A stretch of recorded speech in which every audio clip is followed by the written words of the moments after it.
tiger on the prowl. I'ma make it go wild. I'm original, and I told you so. I'm a kid in the candy store with the leather on the denim. I ain't the cure, I'm the venom. If you wanna find me, find the taillight. Something's coming in, you're gonna wanna take a red eye. It's time to go. It's time to go. Get ready. Get ready. Get ready. Don't blink, don't blink. Get ready. Get ready. Get ready. Don't blink, don't blink.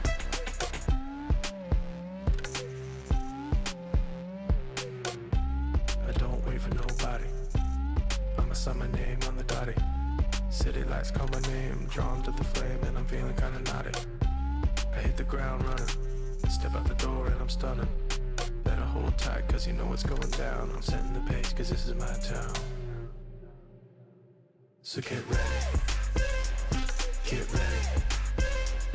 Get ready. Don't blink, don't blink. Get ready. Get ready. Get ready. Don't blink, don't blink.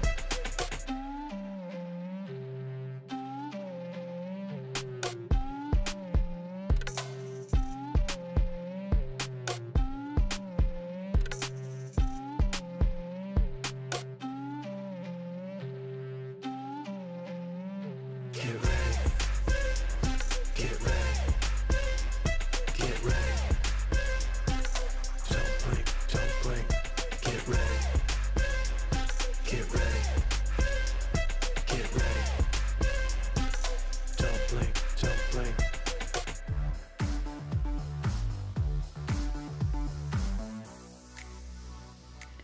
Whew! Hi! Welcome. It is What Up Wednesday. I'm Keely Dunn. This is FH Umpires, and yeah, I'm a little late because my microphone boom arm broke. Literally 5 minutes before I'm going to go live, a spigot snapped. How does that happen? So the actual screw element part of the spigot just snapped. What are you doing to me? I can't. What do I call this? I call this panic time, and I'm really sorry time, and I'm sorry. Stuff happens. And we're sitting here, Corey and I, like I'm unscrewing this and I'm trying to find my stand and oh my God, it's chaos. Anyway, hi. I hope you're able to hear me. I hope you aren't too angry I'm late. I will keep things to a Keely hour as best I can just because, you know, you deserve it. You deserve it. And as a result of this panic with my Elgato low-profile mic boom arm, Mr. Camera Junkie, who I just saw in the comments, will know what I'm talking about. There's going to be some scrambling going on. So I hope that's fine. I'm just glad you're here. Let's just wing it. Sometimes things go wrong, right? Phew. So today we are going to talk about... We're going to talk about why everybody's so mad, bro.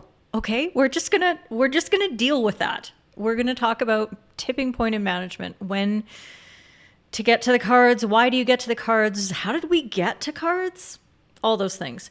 We're going to talk about coaches storming the pitch. Again, theme, why are you so mad, bro? We're going to talk about penalty strokes and probable goals and kind of approach it from a different angle, which is going to be really fun. We might even get to the FIH indoor briefing, but considering that's all stuck in another scene, I have no idea. Okay, let's just enjoy each other's company today. That's what we're gonna do. Oh goodness. And my comment scene isn't hooked up. I don't know. Let's just say hi to everybody. That's what we're gonna start off with, because that's my favorite part. On come the glasses, and there we are. So we have a Cabernet Sauvignon and a whiskey later for Rachel Davids. It is so good to see you, friend. I hope you got a game in last weekend, because I know you were kind of waiting to get your stuff started. So glad that you're here at least. Let me know how your season has gone so far. Shane is listening in on your phone at the office. I approve this message. Well done. Lou's listening while driving to a college game. That's the way to do it. You get your inspiration, your pump up, your friends, your support, and you get all that when you're on the way to a game. Scott Riley's here. Fantastic. I like this. A wild Daniel appears. What is that? Is that a Discord thing? Or was that another? I think it is a Discord thing. When a new person joins the server, it'll be a wild Daniel appears. I hope you brought pizza, and I love that stuff. Luke's here. You're going to bizarrely watch some Canadian ice hockey? So yesterday at practice, the players were all talking about the Flames home opener because, we're all sporting people and it's a huge sport and all that kind of stuff. And I was like, they just started talking about a home opener. And I said, oh, whose? I used to be a Flames season ticket holder.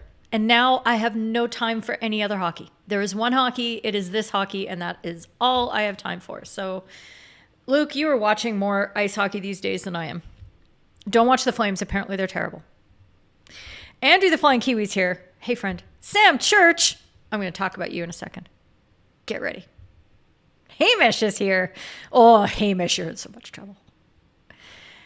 Hamish is on our Discords, and he is learning a lot these days. And he's saying we're exploring things together, aren't we, Hamish? And it's really fun. I'm glad you're here. Roger Addison, who's going to give me a green card for time wasting? And it isn't going to be you. Somebody might. That's okay. I hit the wrong button, Luke. So there's this thing on Ecamm where you can go live in YouTube and then you can go live on the scheduled stream that you set up so considerately. And I was panicking. So I started the other one and went, oh, I think I did it wrong. And then I came to this one because you're all here and you're why I'm here. So there you go. You missed the intro music? Well, that's okay. I play the same music every week. So just watch one of my previous videos and then you can splice the experience together. I can remove it. I can delete you, ban you. So can all the mods. I'm just kidding, Roger. I like the banter. We covered this. This is apologetic time. Marvo's here. Always good to have you, friend. And my good friend from another world, Mr. Camera Junkie, Luis is here. Thank you for stopping in. Do you get to keep me? Of course you do. You already have. Go on. Alan Dow, good to see you. No, you've been here before. But we don't see you often, so I'm really glad you're taking the time out today. Appreciate it. James Bartrip, hi all. AJ Small, how you been? How's your season going? Haven't seen you. Exactly. Just gather them all. Gather all the live streamers together. Games of one sort every other week, and it will be Jack Daniels. Thank you. Yeah. It sounds like something cool that I'm supposed to know about and that I don't. And welcome to my life. This is what I'm going through coaching university students. Man, the things I'm learning about TikTok. Whoo. I don't even know all the dances. Florian, hey, good to have you back. Barry Hainsworth, and you're being a real pain in the peach, Hamish. No, you're fine. I'm enjoying it because it's really fun to be able to work with and discuss stuff with somebody who is just really getting into their umpiring. And I hope, Hamish, you're taking all of what we're talking about as this, I don't know. I hope it's fun and inspirational. You can see you can just see how cool it is and how much we all have our banter and we have our opinions and things like that. And then at the end of the day, I'm always right. I hope that's very clear. AJ, having a pretty good season so far. You've had 2 promotions in 2 weeks. What? Okay, that brings me to a segment I'm going to call Here Are Your Flowers. There's no music for flowers. So everybody is back and people are doing amazing things and it's getting me really excited. So I wanted to just draw some attention to people who are doing stuff. That's really awesome. And this is part where my scenes are going to let me down. So I'm going to have to I'm just going to have to wing it. But let's start with Simon Webb. Simon Webb here, Green member. He just got assessed and passed his assessment for National League in Belgium. So, Simon Webb, flowers. Congratulations. I'm so proud of you. I know what you've been through, your, all of your journey, and it's just so incredible. And I'm glad. And you are in some really good hands with the people that you're working with over in Belgium. So, and you're in really good hands with the FHumpires 13. So congratulations. Who next? Sam Church, who is on the broadcast tonight. National League, England. Congrats. That's a little large, but there. You can't block me. I'm just kidding. Sam, well done. Very, very big congratulations to you. Let's see. Our own Emma Louise Whitehouse. I don't know if she's on tonight. She might not be because she's a university student and she's very, very busy, and she probably umpired today. She actually had her first National League appointment 2 weeks ago, and she's got another one this weekend. So I just wanted to hit the air horn for that because she's very excited, and we are all just supporting her so much. Elle is part of our yellow membership, so and one of our mods. So congratulations to her. Duncan Ruzek, Scottish hockey. He's kind of excited. He's got his first indoor neutral appointment after receiving his indoor badge. So congratulations. He's going to the European Junior 2, I think, in Portugal. So very well done. I mean, this list is big, okay? But don't stop me because I'm just too excited about everybody. Nora, your name is so hard. Nora Strutchup. She's one of our yellow members. She is a young umpire out on the Vancouver Island of Victoria, and she did her first men's league game. And she wrote to me and told me how much fun she had and how awesome it was. And to her, I'm just going to keep blowing that air horn until Nick gets really, really mad at me. Sorry, Nick. And then, oh, wait, there's more. There's like 2 more. Graham Wolcock. Okay, Green member. Thank you for all your support, Graham. You've been around for an age, and I really appreciate that. He also received his level 3 National League assessment for the MPUA. So good on you, sir. And Matty Goff has his first National League appointment in England. So, and Matty Goff is one of our, I don't know. He's somewhere in our 3rd team. I can't remember exactly because I'm busy.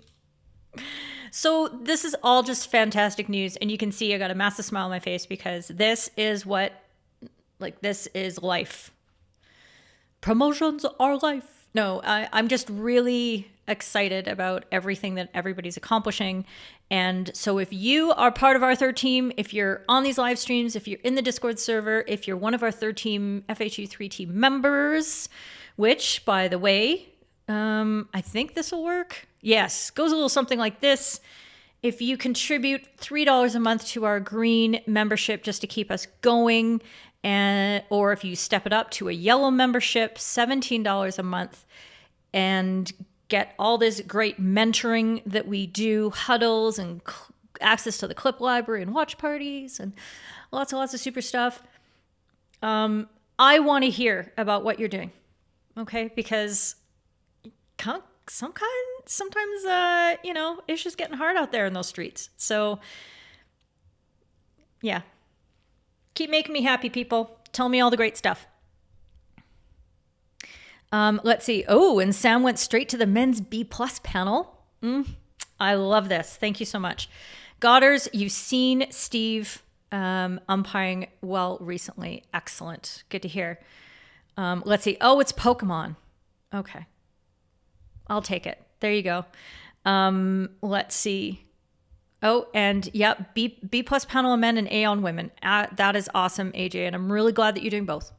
Okay. Like, honestly, I'm the MPUA is a little not great at the gender stuff. So I'm glad that you are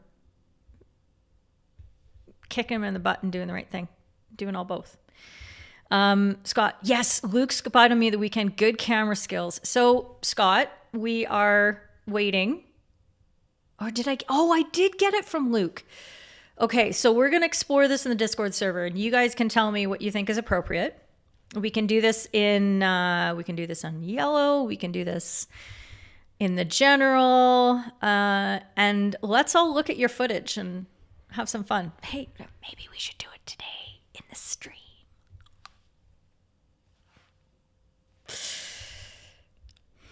We'll see. We'll see. Marvo, you had 3 penalty strokes this weekend, a new record. Well played.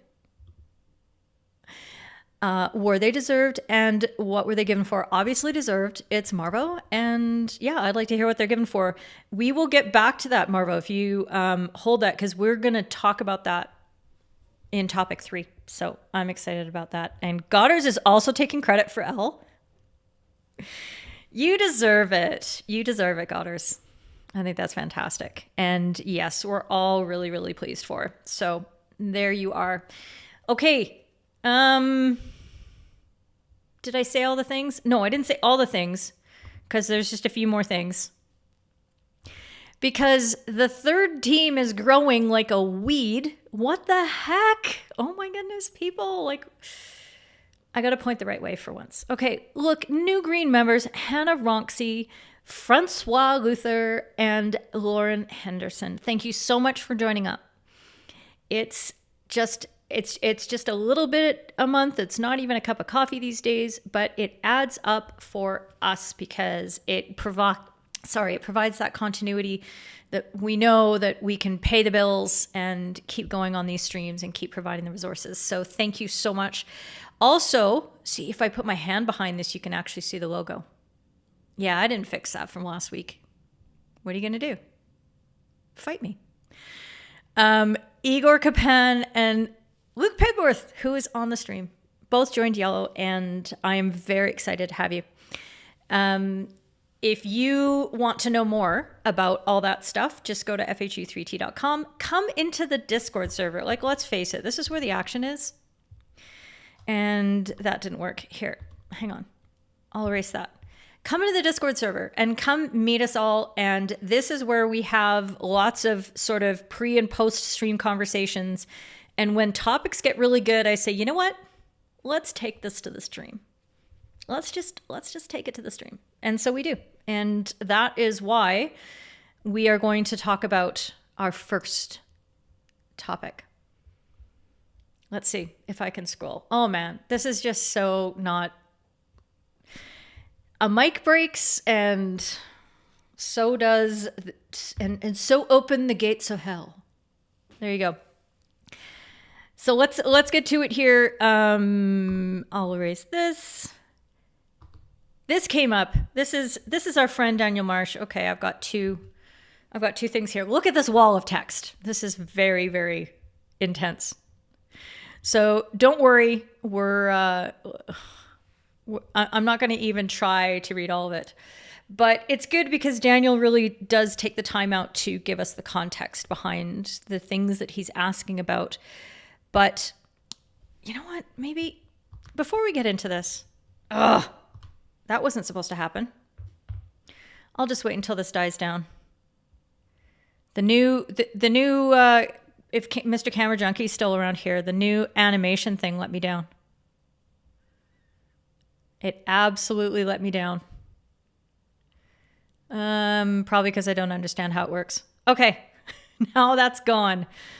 Ooh, I'm just gonna turn that off. Okay. Reset. Lean in for a minute. Just lean in for a sec. Is everybody okay? Because everywhere on the internets over the last week, all I've seen are questions about angry people on the field. Now, I'm going to confess something, and it's just going to be between us. Nobody else. Don't tell anybody else. But I kind of had a tough game this weekend when I was playing, and I got angry. Now, angry for me is I say something and then I stop. I bite my tongue. I say my one sentence and then I stop and I turn away and I move. I was playing indoor.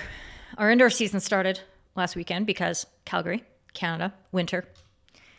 And there were several instances in a game in which I never should have been playing, by the way, because Division 1 is no place for a woman with 2 metal knees.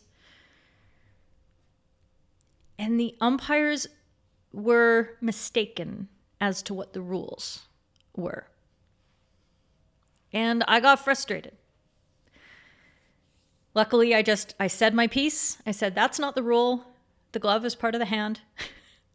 That's not the rule. If the goalkeeper runs on before the defender runs off and the defender runs off at the 9-meter line and they're on the field at the same time, that's a penalty corner. Penalty stroke, just because there were other players in the circle does not mean that it wasn't a penalty stroke and it wasn't a probable goal. There was things, and I got frustrated. And I did go to one of the umpires who is a good friend of mine, and I said, hey, I apologize. I just wish that people did more work before they walked in. And I guess part of it was, hey, I expect more from you. And I am one of her mentors, and I've been working with her as an umpire for years. And it was just sort of a very quiet, yeah. Like I do expect a little bit more. I expect people to have reviewed the rule book before they walk onto the pitch for the first time for their new indoor season or outdoor season. Kind of basic stuff. But as things were going, I could tell that my frustration really had not a lot to do with the game, but had a lot to do with what's happening with our sport right now in reference to everything that's built up over the shutdowns. Okay. Our outdoor, we had 2 months. We started July, we played July and August. And I tell you, people were pretty much running around with rainbows shooting out of their butts. Everybody was so happy to be back. And everybody was falling all over each other to be nice and courteous and show gratitude and appreciation. And it was great. Those times are over. We're fatigued. We are tired. And it's showing on the pitch. And the fact that now that we're back and it's 2 weeks, 3 weeks, 4 weeks into the season, people are now they're losing it.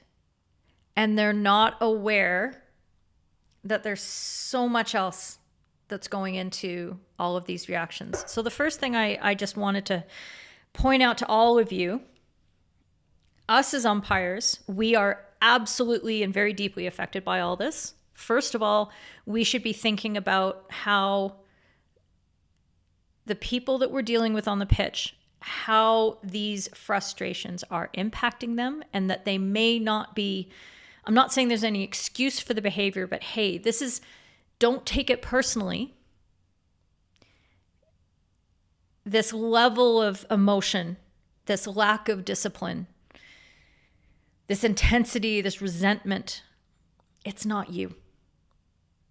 And likewise, flip that to, it really isn't you. So don't get defensive. Don't take this so personally that you're not doing what you need to do in order to enjoy your matches, to control them properly, to fulfill your mandate, to keep the game safe and fair for everybody out there on the pitch. Okay, so I just wanted to set the room in that respect, because there's a lot of things happening out there. Wall of text questions are the best questions. Daniel apologizes for nothing. I like that. Yes, I do use swearing as therapy. Ask the players that I coach. I don't see the difference is I never swear in anger. I swear if I get hurt, like if I get hit. I swear if I'm making a joke or I'm trying to, I swear in happiness. I don't swear in anger because it's too much. I think when I lower my tone of voice and I get my message across and I put my angry eyes in, that's more than enough. It's more than enough. And I did that several times on Sunday, and that was not, it was too intense. I could feel it. I was like, this isn't appropriate. I have to scale this back. I have to set an example. Did I sign the umpires up for the third team? They're kind of part of my, well, one of them is, you know, the one I mentor. She's part of my third team because she's part of my everyday local mentoring group. But yeah, I'll work on that.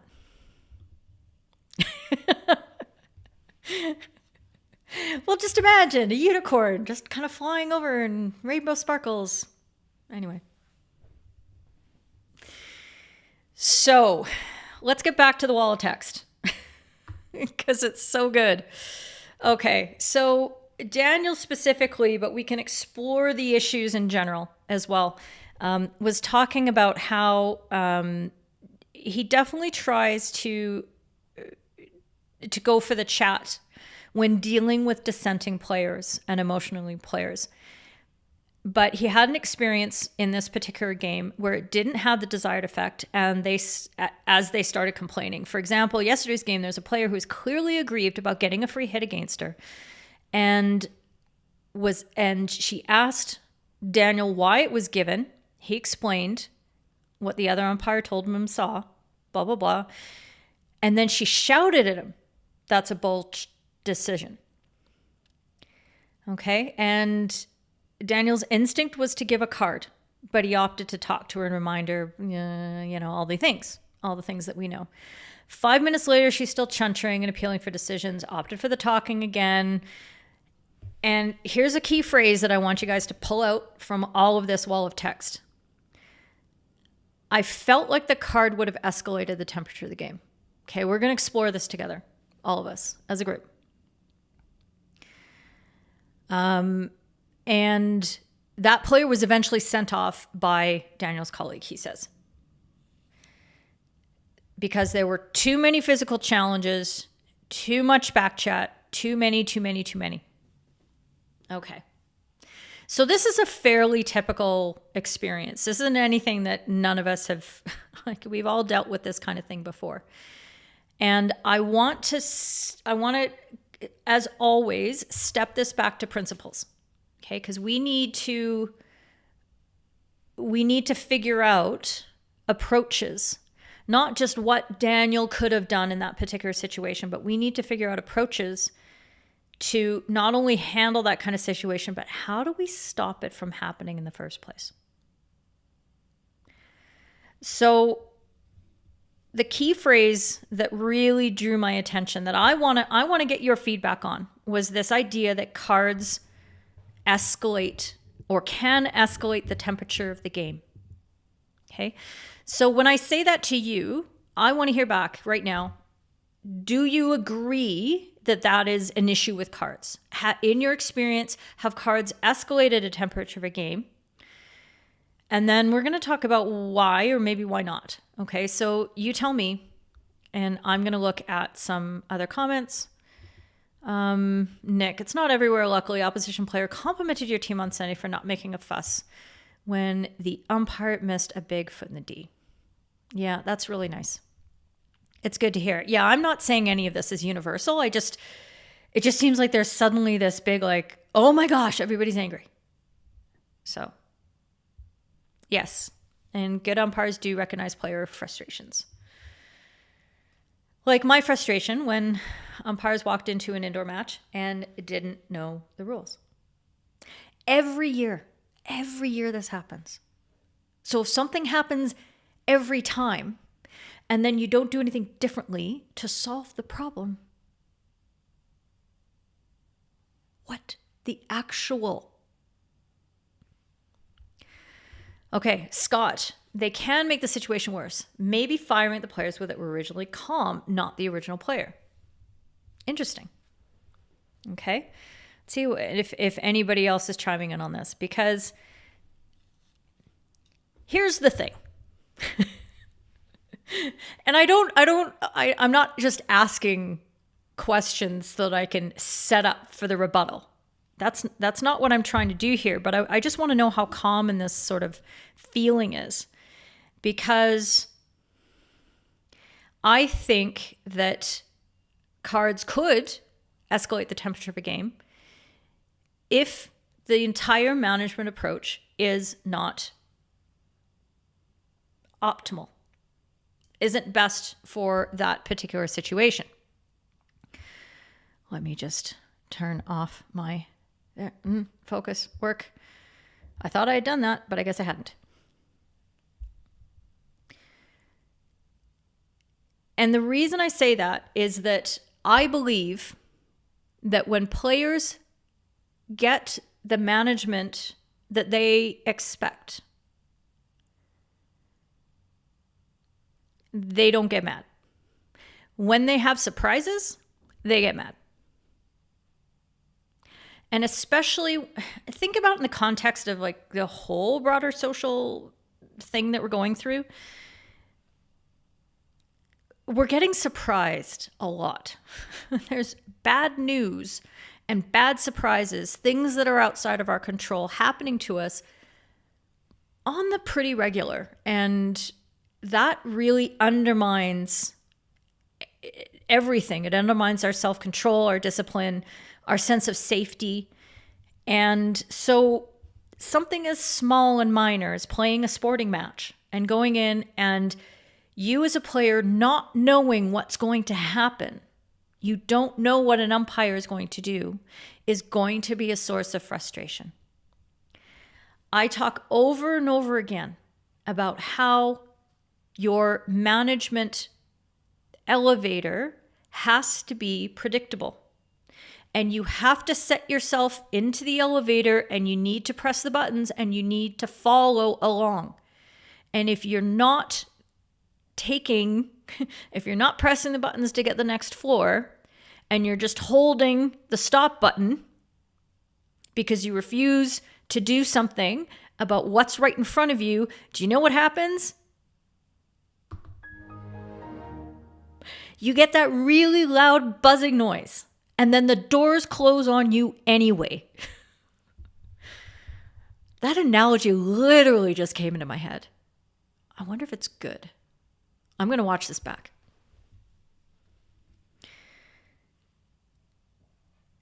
So when you have a situation, for example, it's dissent.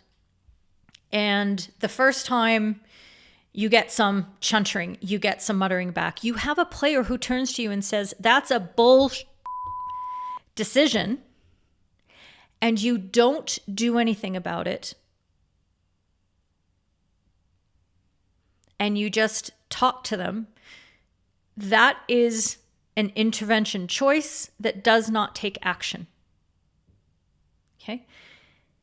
And then it happens again, and then it happens again, and then it happens again, and then all of a sudden in the fourth quarter, a different player turns around to you and says, that's a bull decision, and then you pull out the card. How do you think any player is going to react to that? They're going to lose their minds because they don't expect you to do anything about it because you've shown them that you won't. It's basic parenting. Okay? I'm not saying that the first time a player says something to you, you have to do something. I'm not saying every time a dissent or appealing is expressed to you, you need to intervene. But what your level is, and believe me, a player looking you dead in the eyes and yelling at you that is a bull decision, that should be over anybody's line for requiring some intervention.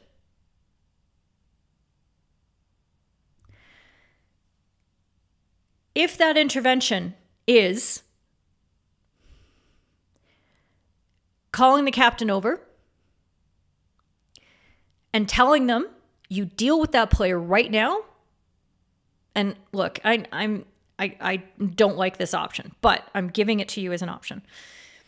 Calling the captain over, saying you deal with that right now, or I'm going to take you first, and then I'm going to take all the rest of the players who speak like that. That is over the line. Deal with it now.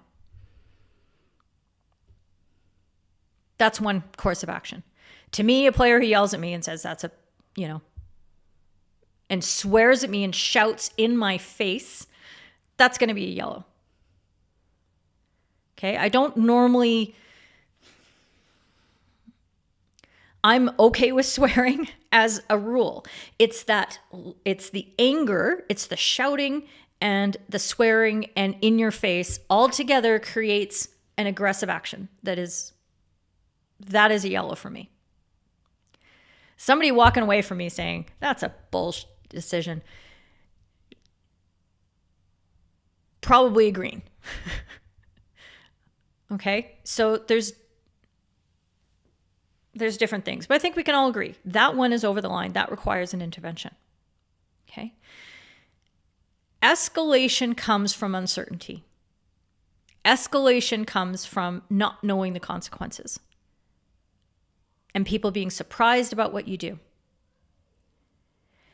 I don't like threats. I don't like the style of management you say, if you say one more word, if you do that one more time, and we talked about this when we watched the Belgium-Germany game this weekend with Dan Barstow had some particularly interesting management challenges in that game with the new Belgian captain, Felix de Neer.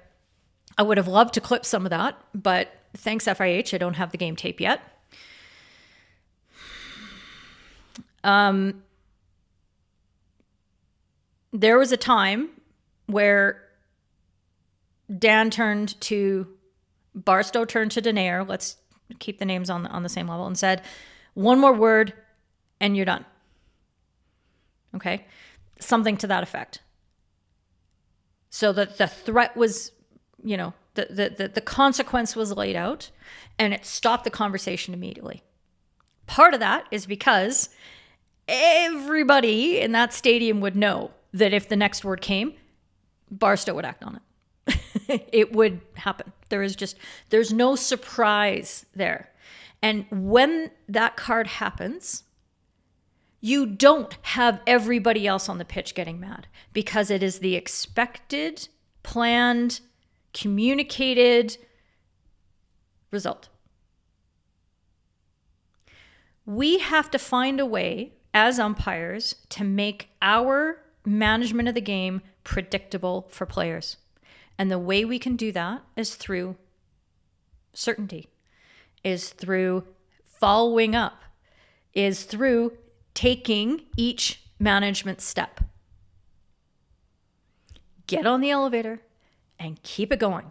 If you press the stop button, it's going to buzz at you angrily. I'm going to go to some comments.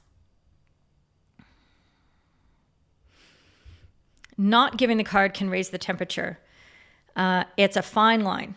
Yes, like I said, when you fail to intervene, that is when all of a sudden the uncertainty is introduced. And especially dissent is one thing, because dissent is between you.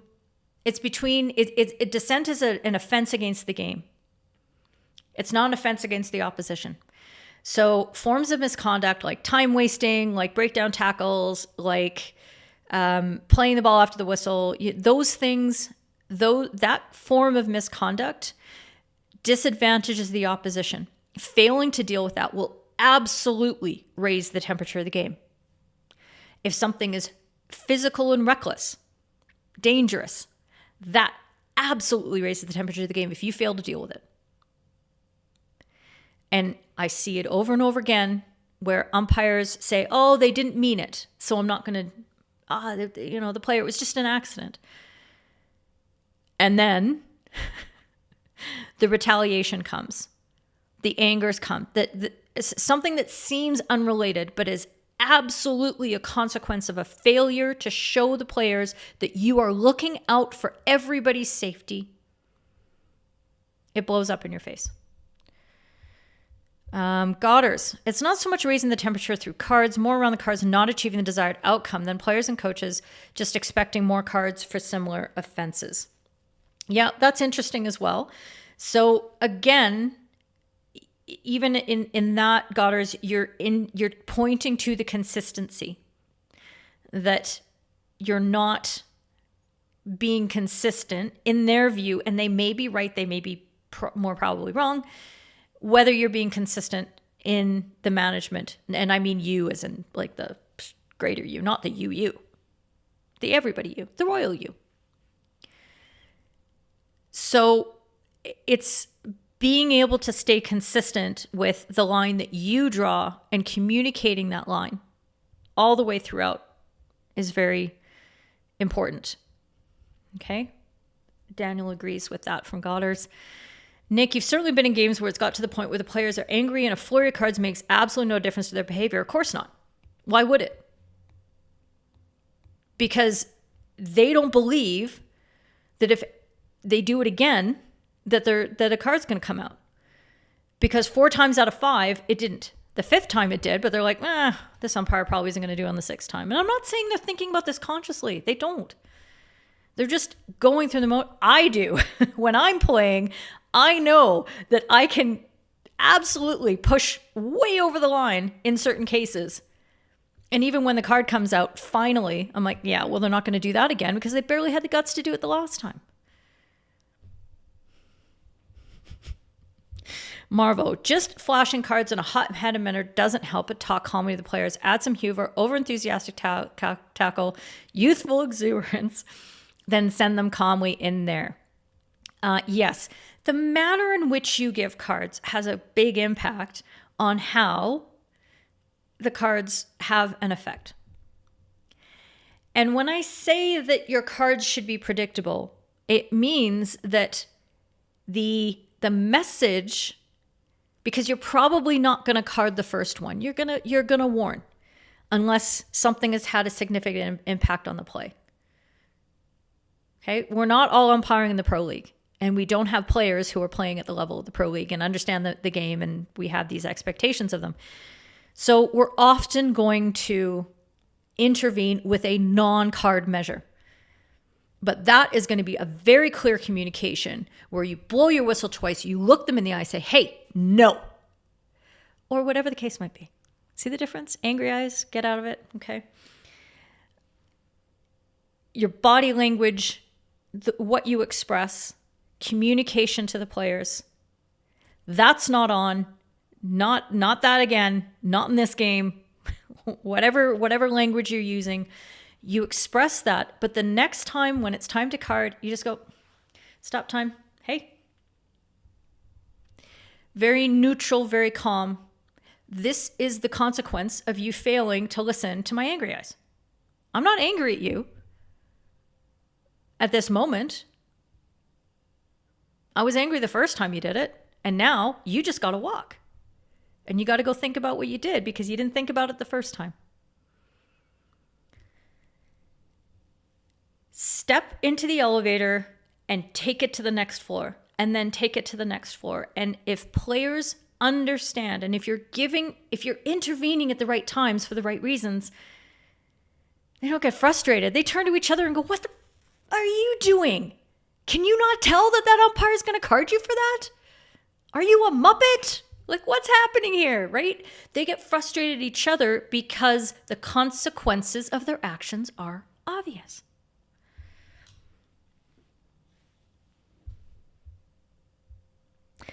Let's hear from Luke. If players are mid-rant, cards can escalate. Yes, seen player get green, then yellow, then complain some more. It helps if you can manage so the card is the last say on the matter. If you were watching the Belgium-Germany game with us, there was a moment where late in the game where I think it was De Kerpel took a green card for a physical challenge.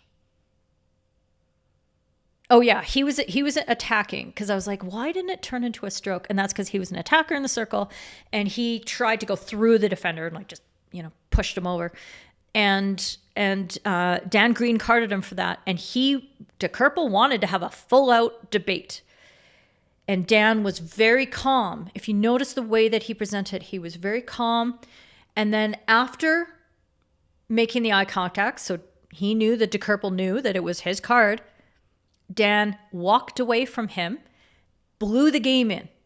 immediately. It's de Kerpel's job to get off the pitch.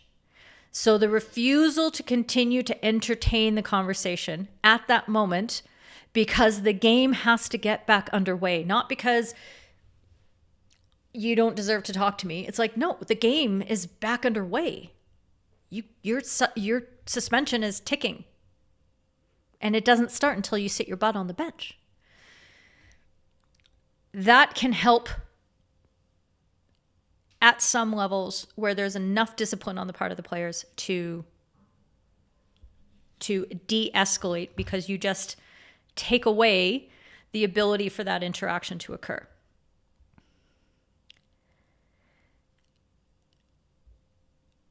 Oh, let's see. I'm trying not to respond more to Luke's thing. I want to see what everybody else has. When it's appropriate, I like to chat instead of cards, like Daniel said, as wild as he is. But cards still have their place. You have sometimes explained for too long, which can undermine your... Yeah, exactly, right? So understanding, and so much of this is experience, okay? This is a really high-level social skill. It's not... And I have made these mistakes over and over again. Okay, so as a woman of a certain age, it's taken me a long time to get to the point where I know how many words I need to say. And then when that 14th word is one word too many, and you can feel it. But to me, you let the player have a reasonable say, and depending on what juncture of the game it is, if it's in the middle of the play, their reasonable say is like 2 words. If the ball's moving around, they get 2 words, and that's it. There is no conversation happening here. If you've called a penalty corner, they get a dozen. I get to respond to them, and then that's the end of the conversation. My response might be, I'm going to go check with my colleague. My response might be, I've checked with my colleague on the radio, and that's what we're sticking with. My response might be, thank you. This is what I saw. That's the end. It's a quick conversation. If it's a longer conversation, you're not doing it right.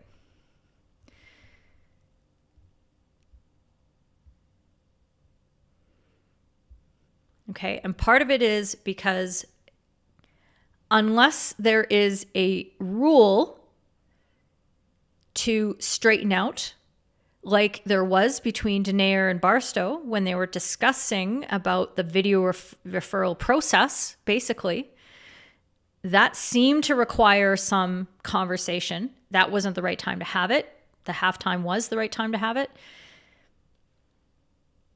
You know, that can use some exchange, and because Denayer is the captain, that's a good time to have it. But if it's about whether it hits somebody's foot or not, there is no debate. There is no conversation. That's what you saw. This is what I saw. We're going to play this. That's it. Yes. Oh, Pappy, speak on it. Mostly because you're agreeing with me.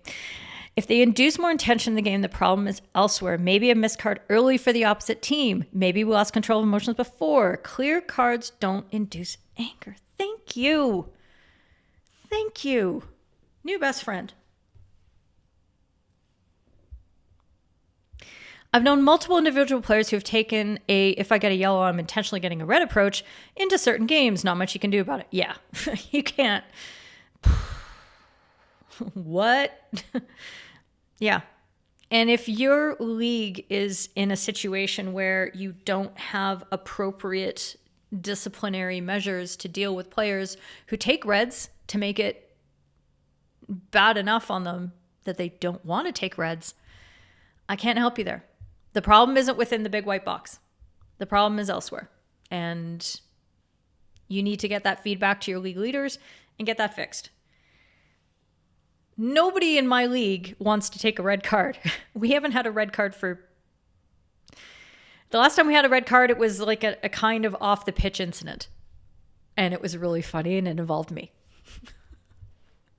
But I'm not talking about it here because we're already at an hour. Oh my gosh. That then creates a poor atmosphere. interventions must be for a reason and with an outcome in mind. Yes, management should be no surprises. Cards should not be a surprise to anyone. Exactly, Godders, right? And a surprise will be if you spent the whole time talking everybody down. Look, I understand what you're saying, but this is, yes, okay, and taking too much time to listen to them, too much time to go through that. When you do finally whip out that card, that'll be it. That'll be it. That will cause all of the confusion. I've got a hair in front of my face. Okay.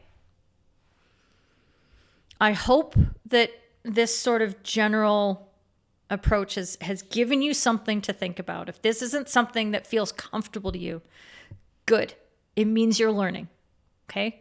Learning comes from places of discomfort. So you are being confronted with a theory, an idea, a suggestion, a recommendation, a command. I'm just kidding, not a command. That doesn't accord with what you've been doing. But if you're coming to me right now with concerns about repeated dissent in your games, you've got a problem. So are you going to do the same thing that hasn't been working, or are you going to try something different?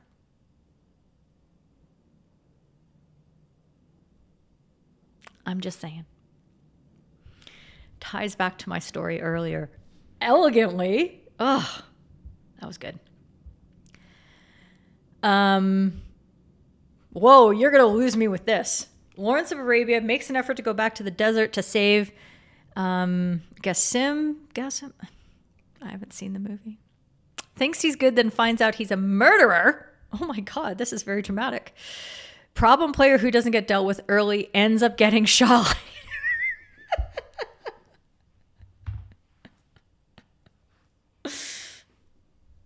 Sir, you won the stream just from that. Daniel, you remember watching a game prior to yours once. 6 yellows within the space of 2 minutes because indecision over a decision, a lot of dissent from players. Right. So that gets to the issue of, okay, what came before? How did we get to this moment? How did we get to the point that players were that angry? And my challenge to you is to find that turning point in your matches.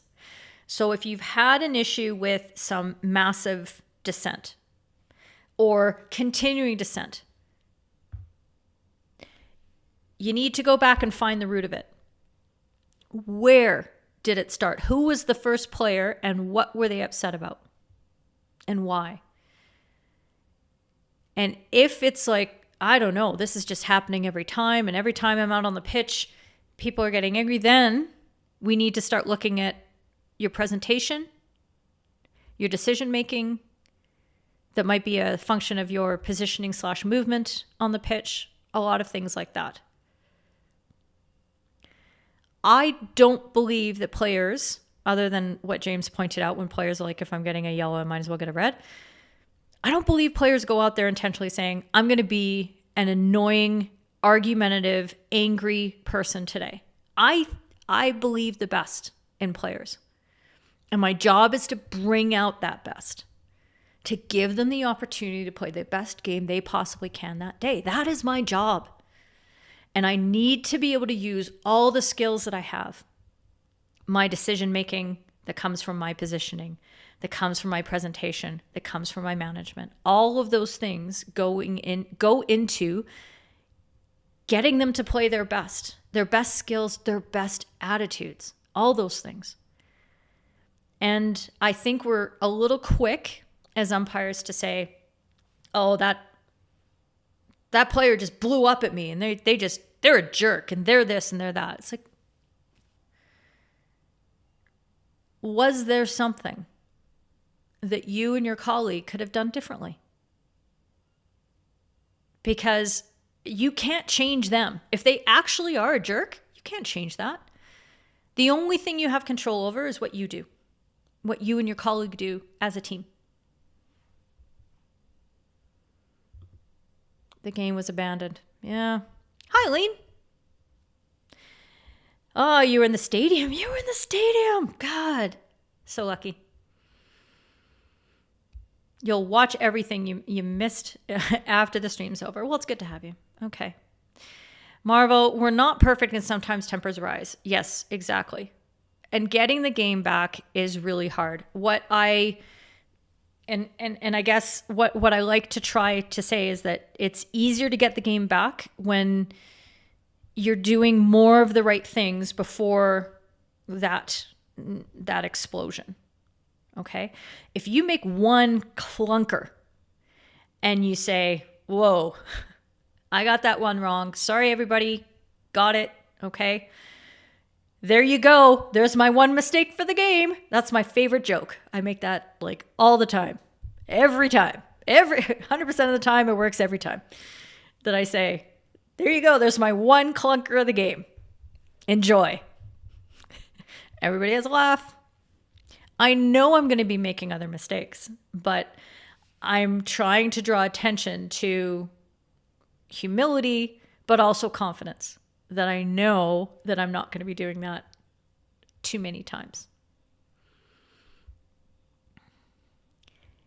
Because of those moments, because of that confidence that I show, and because of that ability to speak to the players and to have that rapport and to show them that I want to do the best for the game, I can get a game back.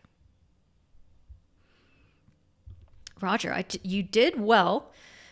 You did use a well-known comment that rugby and Nigel Owens, if I agree with you, then we would both be wrong. Nigel is the best. I did use it to people I knew well. I wouldn't use it normally. Absolutely. Wit and banter is part of your toolkit, but it's part that comes out when you're in a confident place. Man, this is what happens. It's 10 after and we're still talking on topic 1. Okay. They won't be happy after the game, but that's part of the problem too. And to me, I try to reinforce to people that the cards that come early in the game, that you take your moment, you take the opportunity that's presented to you and you make that intervention, whether it's a cut it out, it's an upgrade penalty, it's a card, whatever it is. But if you take your opportunities early, the rest of the game will unfold within the spirit of the way that you want everybody to play, much more likely to be that. And at the end of the game, they don't remember the card that was in the 10th minute. Nobody in the history of ever has said, that green card you gave in the 10th minute ruined the game. It's settled it. But almost everybody has at one point or another looked at something that's happened near the end of the game. A card, an upgrade penalty, a big decision, and said, that decided the game. It makes zero sense. We know this. Logically speaking, it makes zero sense because there had been 55 minutes of play before that where all the things could have happened, but they didn't. The things that happened were the things that happened. And then you get to that moment and that decides the game? No. All the other things decided the game. All together, everything. Right? It's our perception. So use that to your advantage. Do the interventions early. Show them where the standards are. Set out your stall, whatever the language you want to use is. Draw the line. Communicate your standards. And then let them play the rest of the game well. But if you let them F up the game over and over again and act like jerks and do all those things, if you let that happen and then you try to do something near the end of the game,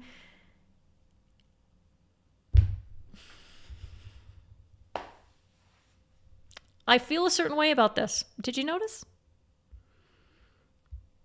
Turning point was easy, a disallowed goal. Absolutely. Okay. So what you do, Daniel, is you break down how did you manage the communication of that decision? you and your colleague together. Think really carefully, okay? The more video you can get about times where you've had to make these big decisions are really going to help you understand. Do I come across clearly? Did I make the decision quickly enough? Was I able to communicate the rationale concisely and persuasively to the captain of the team who was on the wrong side of the call? Did I do those things? Because big calls that are correct, that piss off one of the teams, happen in every game.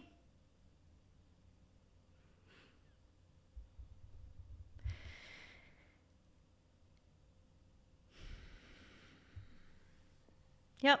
And so this for you, this is your challenge. Your challenge isn't about when to give cards.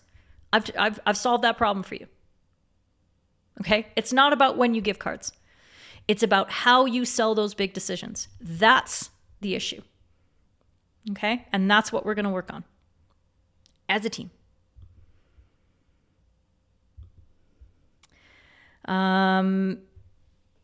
Scott, I think consistency is the key, and situations like that is when you choose to play less advantage.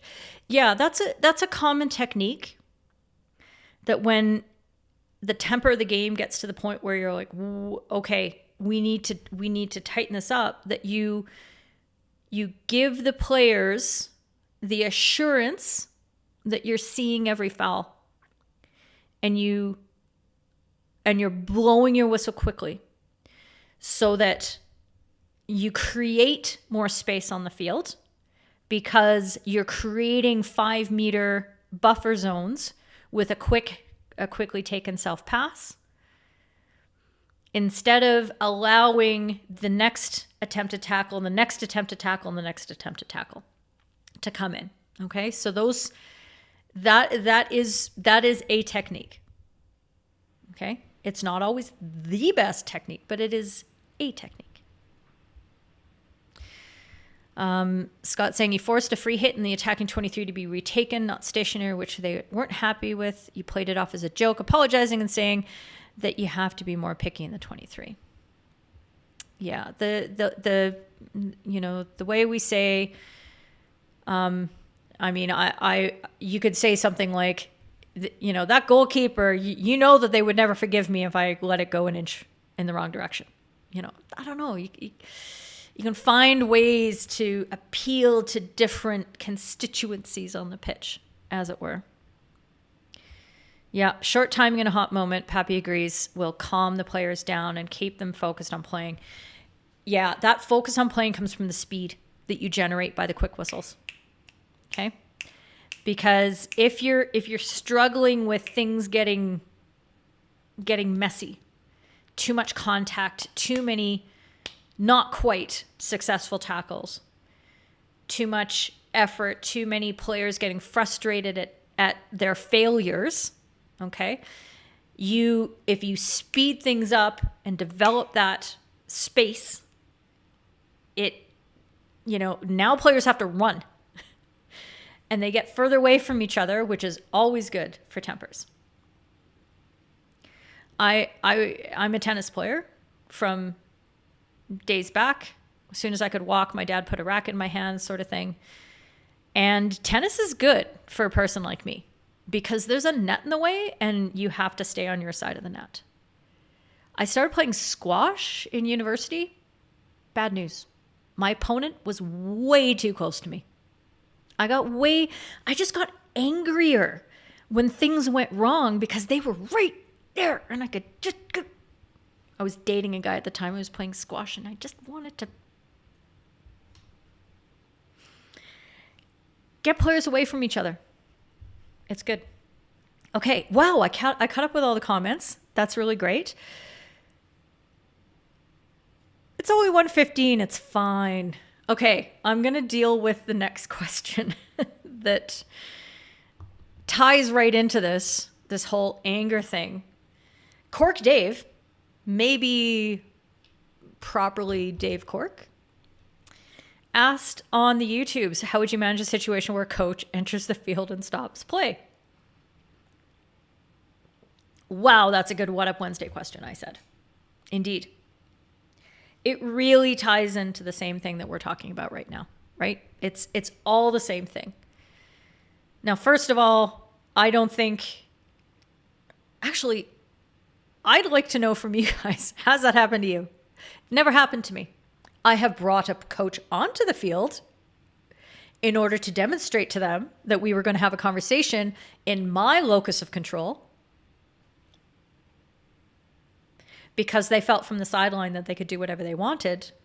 And I was saying, wait a minute, let's stop the game. How about you come out here and you and I are going to have a little chat about how visible you are as a coach to a bunch of high school players. As you can see right now. It was very effective. It was very risky, but it was very effective at the time. Have they when you're playing?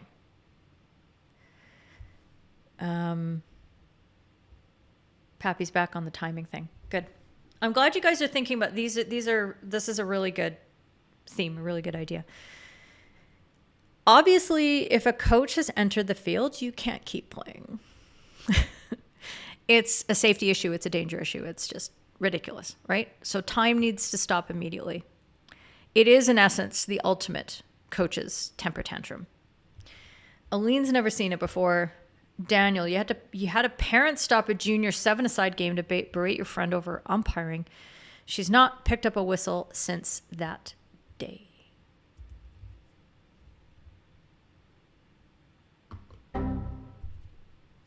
Yeah, I hate stories like that. Absolutely hate them. See, I don't know if this is... I don't know if you can tell, but my level of emotional activation when I hear stories like this, I'm struggling as a human being to not react with my own anger and disappointment and frustration and sorrow and all the things. It's weird. I want to point this out to you. This happened in the huddle 2 days ago, where I just said to people, yeah, I don't know what's going on. I'm just really upset at how people are talking about upsetting things. And I shouldn't be this upset, but I am. So I hear a story like that and so everybody's feeling like this. I'm just going to assume. You're all feeling this. You're all like me. And you're feeling just struggling with the emotions coming out of you. So let's figure out how to do this together. Oh gosh, I hope not. Godders, let me know, Rachel, if that's still an issue. Godders, coach came on because he felt a player was injured. Players was not seriously injured, was attempt to interrupt play and stop attack. Yellow card for entering play. That's interesting. Lead me through, is there a regulation that you have in England that expressly permits you to card? And who did you card? Did you card the captain or did you card the coach? Because I know in England you do have a coach carding capacity. Capiche? Yep, says Marvel. I assume that's to the coach entering the field. It stopped for you. I hope you weren't the coach, AJ. When you say it that way, it sounds like you're the coach. You're back on track now. Okay, good. Hi, Ian. We're talking about coaches entering the field. Has that ever happened to you?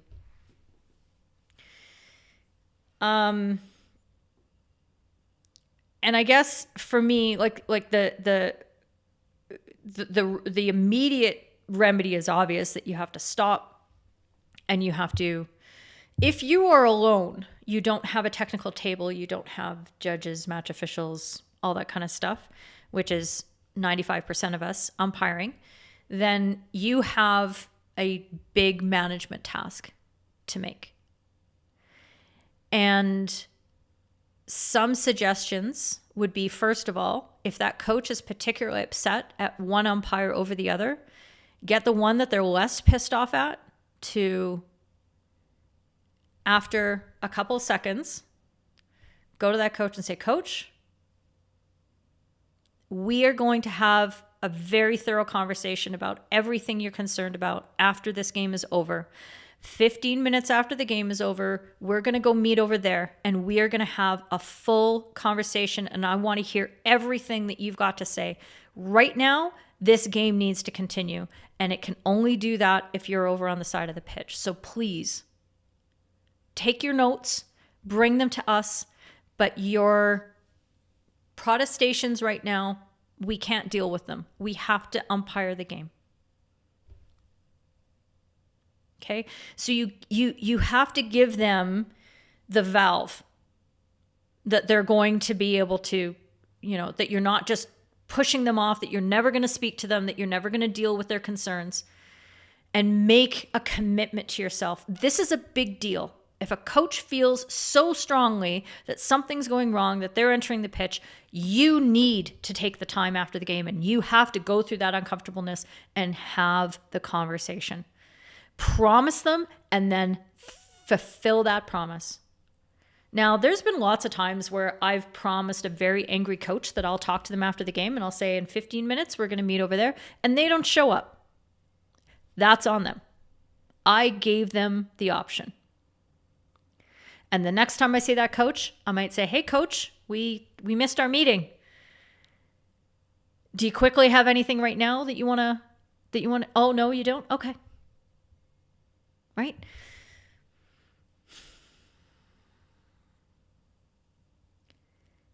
And to give them that option can at least present a reasonable alternative for them. We don't have a choice. This game's got to get going. And you're going to get your chance to yell your face off at us in 15 minutes after the game.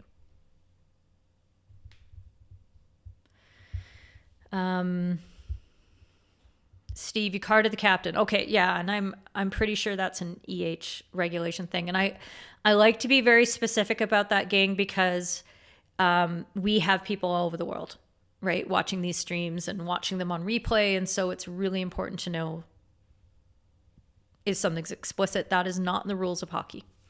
So the coach is not a member of the playing team for whom, under the rules of hockey, you can card players for.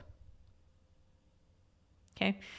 You can kick them out of the game if you have that sway, if you have regulations that allow you to eject coaches, great. We have nothing like that in our local league, for example, because it doesn't happen. Most of the time, most teams don't have coaches, so it's not a problem. But at higher levels where you have formal coaches, you usually have some form of technical bench as well. And that's their job. They're the people that deal with the people that are outside the big white box. You deal with the people inside the big white box. That's it. Aline, you hate people in the crowd who yell at the umpires for the choices they've made, and unlike you, don't know the rules of hockey. Otherwise, go umpire yourself if you know it better than the umpires. Yeah, I mean, that's the thing. So 3 weekends ago, when we were in Victoria with the Dinos, so I'm in my role as an assistant coach with the team.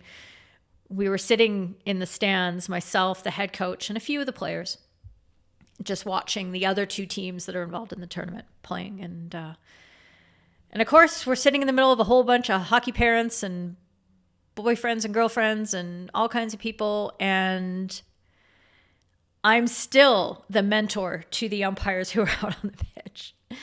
And there's lots of, what was that? And I'd turn around and I'd say, actually, this is the decision. And here I am in all my Dinos gear. And I'm like, oh, I should shut up. But I can't, because I feel like I have a chance to educate people. And I've really worked on the skill of being able to talk to people who don't know the rules and explain to them, hopefully in a way that doesn't piss them off, what the actual rules are. And you can create it. You can do a great service to the game by being that person. And just say, actually, this is what the rule says. And they'll be like, really? And I'm like, yeah, I know. Isn't that weird? Aha. But when you present it like that, they're just speaking out of sheer ignorance. So don't get mad at them because they're ignorant. Give them a little information. There you go. Right. Hasn't been a problem for you, Ian. Good to see. Daniel, had a coach berating you when you were a young umpire. You told him you spoke to him after. Everything he said was condescending and wouldn't listen. And that's okay. Okay. Like, well, I mean, it's not great. Sorry, I shouldn't say it's okay. But that's part of the experience. And that's part of what you need to get practice at handling. Okay. Yes, sometimes they're going to be condescending. And part of what happens in those kind of conversations is a lot more listening from you. So we were debating this as we were talking about what happened in the Germany-Belgium game. I can keep referring back to it because it was so fascinating. But when you have the opportunity to truly listen, do it. That's how you buy yourself the room on the pitch to say, not now. Because if you're saying not now, there has to be a when. If not now, when? And you say 15 minutes afterwards, and I am going to let you have your piece.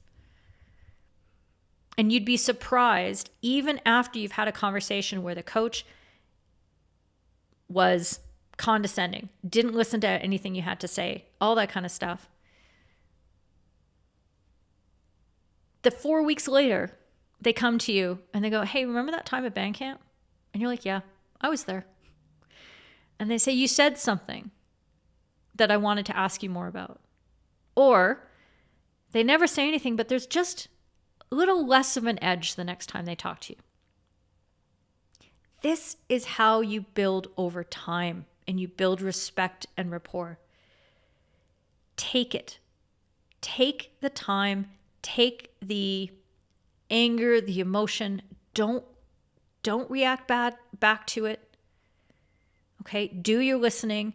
If it gets to the point that it's time to end the conversation, it's like, okay, coach, I heard everything you have to say. I appreciate you taking the time to let me know everything about this. I'm going to go away and think about it. Okay, and I look forward to talking to you again in the future. We're done. Sort of thing. Right? Okay. Wrapping up that conversation, not needing to get to an agreement, not needing to get to an accord, because oftentimes you won't. It's about listening. Just let them tell you how they feel. Yeah, it's happened to me countless times. There's a lot of people, surprisingly, who don't agree with what I have to say. Pebby, do you have to stop time in a counterattack situation for a team because the other team's coach entering the pitch is on the other side? Can induce more impact from this behavior? Yes. Okay. So that is a good point. And again, when I say that a coach entering the pitch is dangerous, if it's not dangerous, then it's about monitoring it. And if they're trying to break down the play by stepping in, like somebody said earlier, that it wasn't a serious injury. Goddard's was saying wasn't a serious injury.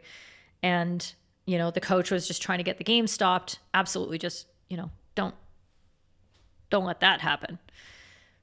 Okay. But it can turn around really quickly on you.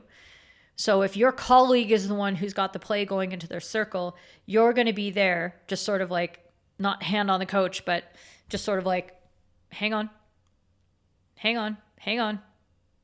And then you stop time and you say, you go over there.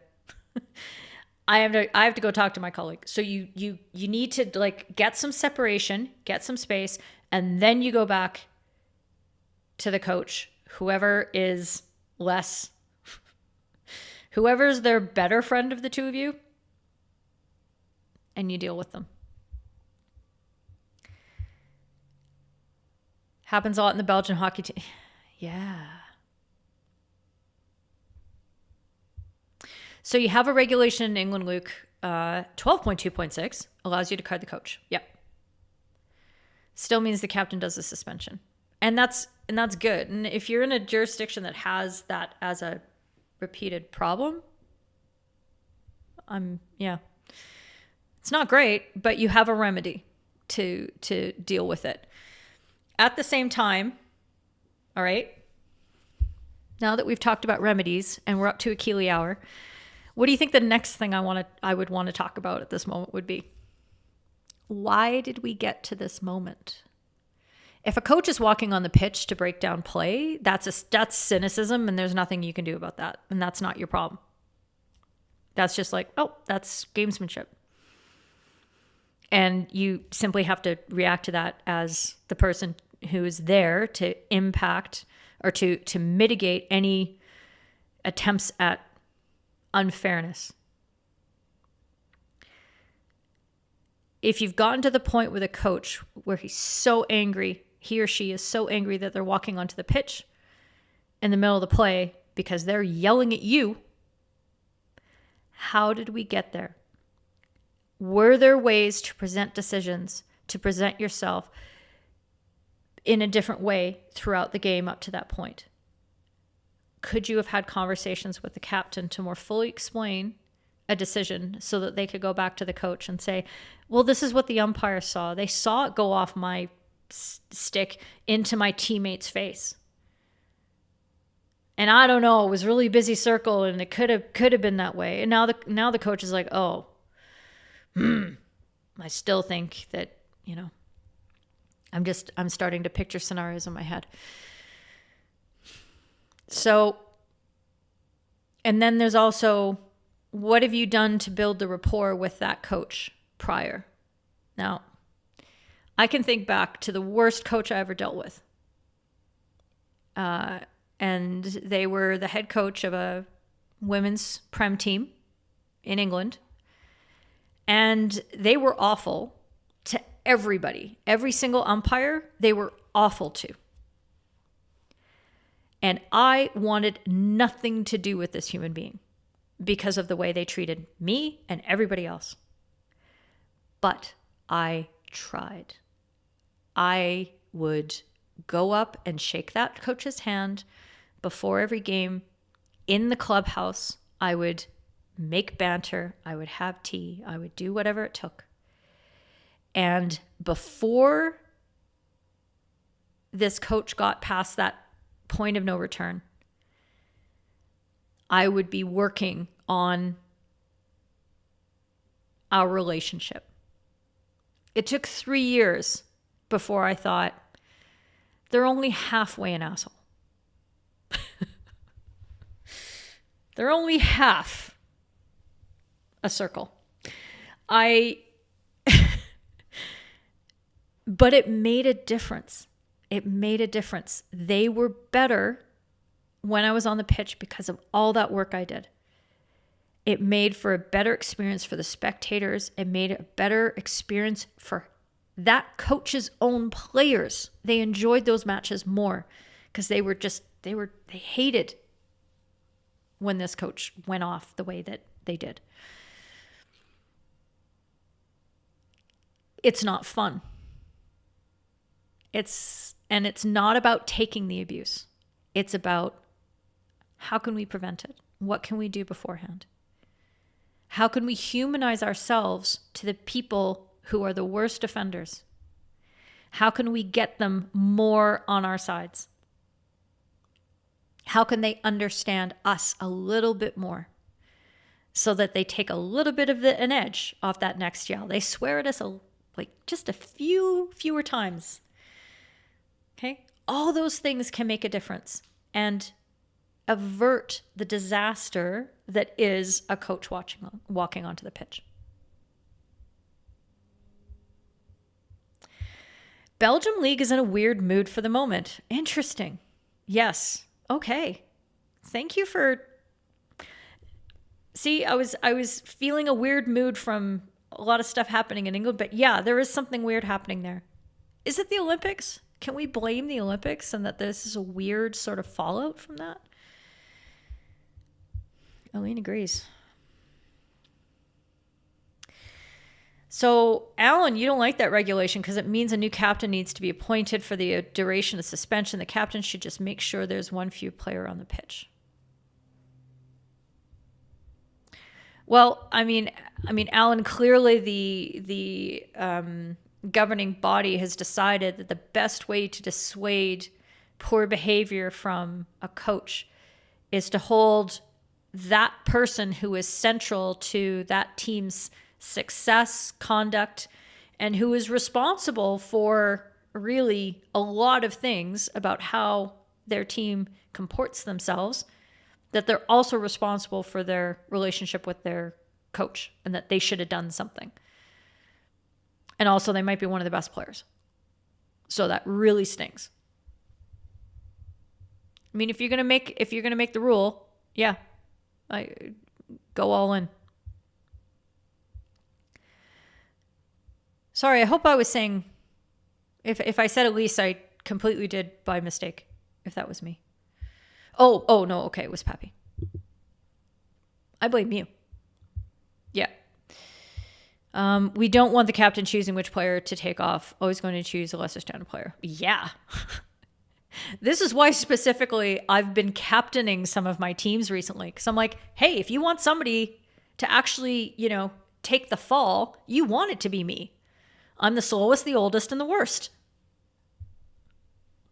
I also happen to be the person who's responsible for everybody, but I'm the perfect captain. I'm just saying. The rules are clear. Yell to coach. The team choose the player to go out. Okay, so they have a different approach. And I guess, Alan, you can ask Pappy how he thinks that goes, and if that is a sufficient deterrent. Simon, I said nice things about you before. Okay, you need to rewind to about 5 minutes in. I'm not saying it again. I don't have that much nice in me. Sometime best to agree later in the week, not immediately post-match. Yes. I mean, whatever system you can have, Godders, I don't mean, it's just sometimes if you put them off too long, they suspect that you're just putting them off. And they're like, yeah, that person's never going to talk to me. But if I say, look, no, I'm going to stay behind right here in this game. I want 15 minutes so that you can deal with your team and I can settle down, and then I'm here to have this conversation with you, okay? You show a real intent, a real commitment. It makes a difference. Bye, Scott. Yeah, it was I got to like only 2 of my 4 points today. Ugh. Does anybody have anything else on all the descent and management stuff? Okay. I really feel like to keep this as positive as we can when we have all this frustration and build up and all this stuff, is to be able to say, okay, we are in the position we are because we're good at what we do. Part of being good at what we do means that we can take extra steps. We can extend those olive branches. We can figure out how to stop things from getting to those points. We can figure out how to not escalate situations as well, but we have to be clear. We have to be predictable. We have to be consistent. And that will give players the certainty. What's the thing that they want from us in our decision making more than anything else? They want consistency. If we're consistently wrong in the same way, they prefer that better than us changing our mind all the time. Okay, so be consistent on those things. Happens a lot when the goalkeeper's the captain. The umpires are reluctant to card the captain when it's a goalkeeper. Yeah. Yeah, I would never put the captain's band on a goalkeeper, on any team that I am involved with. I will not let them. And I'll tell that goalkeeper, I'm like, look, you're our captain in spirit. You're just not going to wear a band. You can go take the coin toss. You can boss everybody around as much as you want. You can do all the media interviews. But you're not wearing the band because I want you on the pitch. And then they say, good idea. End of story. It's a very quick conversation. It should not ever be a problem. Yeah, exactly. GB had the keeper, the captain for a while and then realized the risk. I remember that. I remember those times. Yeah, exactly. You don't name them. It's a ceremonial title. It's meaningless. Okay. Anyway, okay. I hope that was a useful conversation. This is kind of like Dangerous Shots. It comes up every 10 episodes. And then we have a conversation about it. And hopefully everybody walks away with something new to learn. And then in 10 episodes, we get to talk about it again. Because it's a continuing, evolving issue. But I believe in you. I believe in your abilities to try new things, to show in your actions that you want the best for the game. And that is going to go such a long way. Don't take everything that's happening right now in everybody's feelings and hockey communities and cultures and with all the frustrations and concerns and fears that are happening in the world. Don't take it all personally, okay? We're all going through this. And it's hard, but we'll get through it. And we get to play sport. Sport ball. Yes. Goal's empty, bad idea. Will the What Up Wednesday... I don't know, AJ. What do you think? I will have a indoor only, and I will refuse to talk about anything but indoor until we're done that soon. When do you guys start your indoor? Tell me... just tell me in the comments really quickly so I can make a note of this. And I'm going to put it new FIH. It's in my notes right here. So I'm going to type it. You're very welcome, Godders. It was good to see you. I'm going to wait the 20 seconds it's going to take for the comment. There's a latency. Okay. But I'm here and you tell me. You're welcome, Roger. How come nobody's telling me when indoor is? I started indoor last weekend. Neither team had a goalkeeper, and the score was 7-6, and we lost after scoring 6 goals. And we had 1 sub. And I have 2 metal knees. Just saying. Thanks, Aline. Good to have you.